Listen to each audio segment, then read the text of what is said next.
Prime minister আপনাদেরকে পাঠাইছে সেটা একটু সরি কাছে দিস তো কাছে দিস ওকে কষ্ট দিয়ে গেলাম না না না কোনো কষ্ট না ধন্যবাদ হ্যাঁ আসি একটু আসেন ভিতরে বলুন। আমার মনে হয় না আর কষ্ট না দিই না বস একটু বসে অনেক সব ইয়ে পেয়ে গেছে বাইরে আরো আছে ঝামেলা পড়ে গেছি আমি যাই হোক কষ্ট দিয়ে গেলাম না না কোনো কষ্ট না একটু বসেন একটু বসেন দরকার আছে কি একটু বসেন একটু যদি আপনার সময় মতো একটু বসেন আচ্ছা ঠিক আছে আসলে গতকালকে আমাদের যেখানে প্রোগ্রামটা ছিল সেখানে প্রধানমন্ত্রীর একটা প্রোগ্রাম ছিল।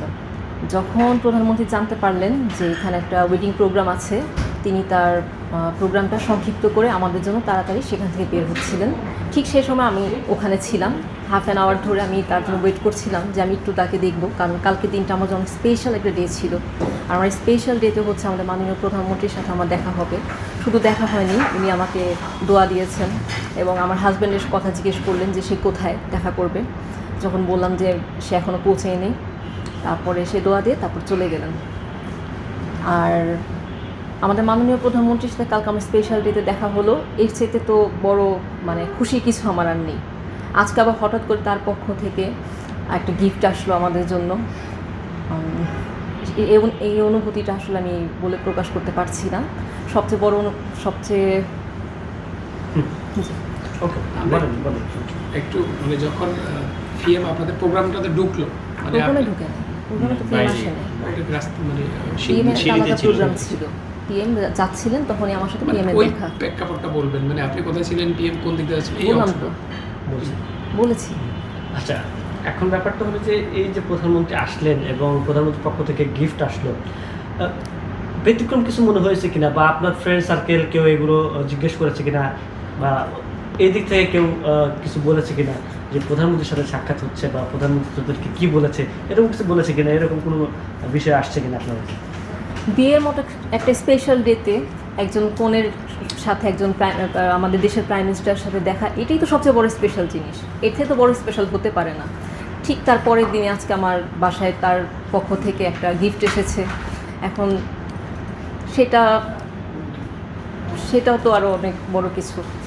এক্সপার্ট ইঞ্জিনিয়ারদের দক্ষ হাতে দেশের মানুষকে প্রতিদিন সুরক্ষিত রাখার প্রত্যয় নিয়ে এলো সেফ সার্কিট ব্রেকার।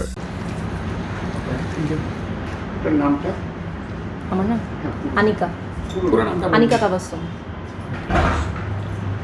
হচ্ছে কালকে থেকেই এটা নিয়েই খালি কথা বলছি, এটা নিয়ে আমরা এক্সাইটেড যে অনারেবল প্রাইম মিনিস্টার উনি আমার ওয়াইফের সাথে দেখা হলো, আমার কথা জিজ্ঞেস করলো, আজকে আবার গিফট আসলো।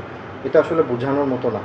তো এটা মানে খুবই টোটাল আমাদের বিয়ে ওটা একটা স্পেশাল ইভেন্ট, ওটাকে আরও বেশি স্পেশাল হয়ে গেল ওনার এই অ্যাক্টিভিটির জন্য।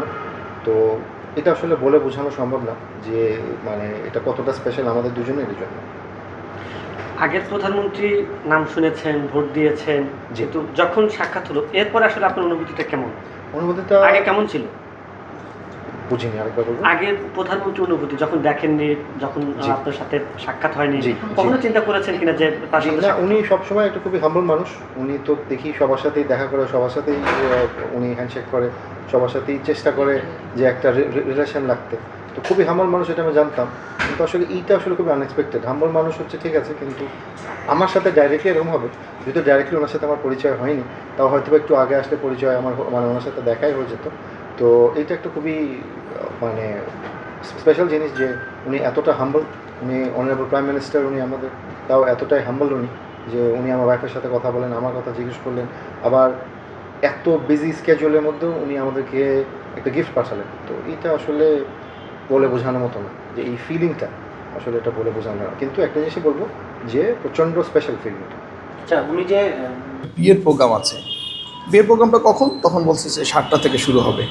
আমরা হলটা নিয়েছিলাম হচ্ছে 6টা পর্যন্ত, 1 ঘন্টা অলরেডি পার হয়ে গেছে। তা ও হল কর্তৃপক্ষ যারা কৃষিবিদ যারা আছে তারা আমাদেরকে ওইভাবে জানায়ও নি। প্রাইম মিনিস্টার প্রোগ্রাম মনে করেছে যে প্রাইম মিনিস্টার প্রোগ্রাম কীভাবে আর জানাবো, তাকে হয়তো সাহস করেনি বা কিছু একটা। পরে আমরা এটা প্রাইম মিনিস্টার কানে দেওয়ার সঙ্গে সঙ্গেই আমাদের 3জন মন্ত্রীর বক্তব্য ছিল এবং প্রশ্নোত্তর পর্ব ছিল প্রায় 1.5 ঘন্টা।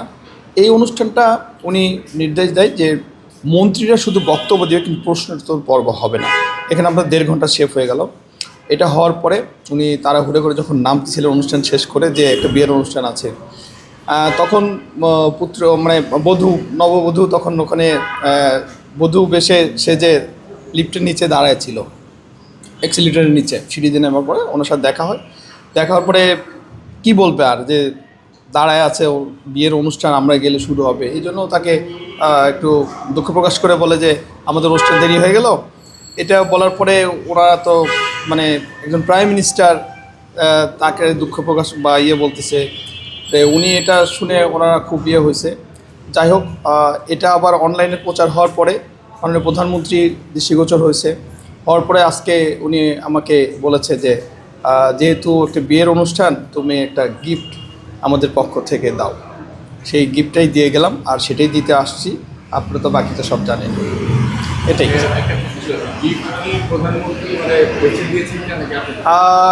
এটা বলতে পারেন। গিফটটা যখন কেনা হয় তখন 3 ধরনের একটা ডিনার সেট তাকে চয়েস করে দেওয়া হয়েছে, সে বলেছে এটা, সেটাই আমরা নিয়ে এসেছি এবং বলেছে খুব সুন্দর করে যেন করা হয়। এবং এটার গিফটে কিন্তু আপনারা গায়ে দেখেছেন যে প্রাইম মিনিস্টার এবং তার ওয়াইফের নাম লেখা আছে, দুজনে মিলেই এটা পৌঁছে দিয়েছে, একটা জুবাইদা রহমান এবং জনাব তারেক রহমান।